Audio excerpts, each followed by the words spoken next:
I always thought the scariest thing about storms was the thunder, but that was before I saw my shadow hesitate. It happened after last week's blackout, the kind where the sky splits open and the whole town holds its breath. When the clouds finally rolled away, something felt off. Not just the broken branches or the humming power lines, but the way the sunlight seemed to catch on things, on people, on me.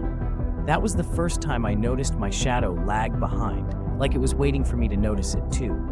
I tried to laugh it off when I saw my neighbor's silhouette slip away from her feet and dart across the street. But when mine started tugging at me, gently at first, then more insistently, the laughter died in my throat.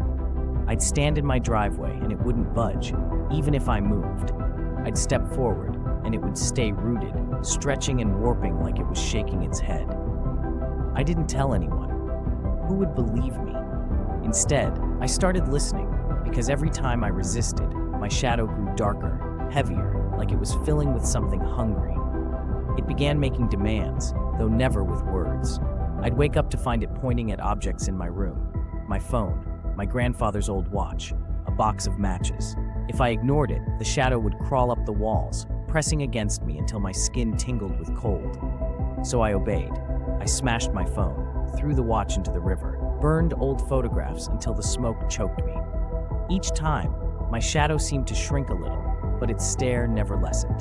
It wanted more. And the rest of the town? They walked stiffly, heads down, shadows dragging behind them like guilty secrets. I wondered how far it would go. Last night, as the moon cast our twisted shapes across the sidewalk, my shadow reached for my hand.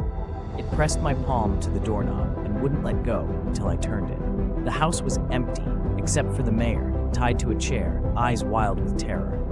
My shadow merged with his, and for a split second, I saw everything he'd done, everything the storm had uncovered. My shadow released me, but I knew what it wanted.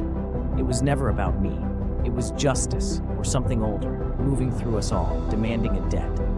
Now, as the sun rises, I can't help but wonder whose secret will be dragged into the light next.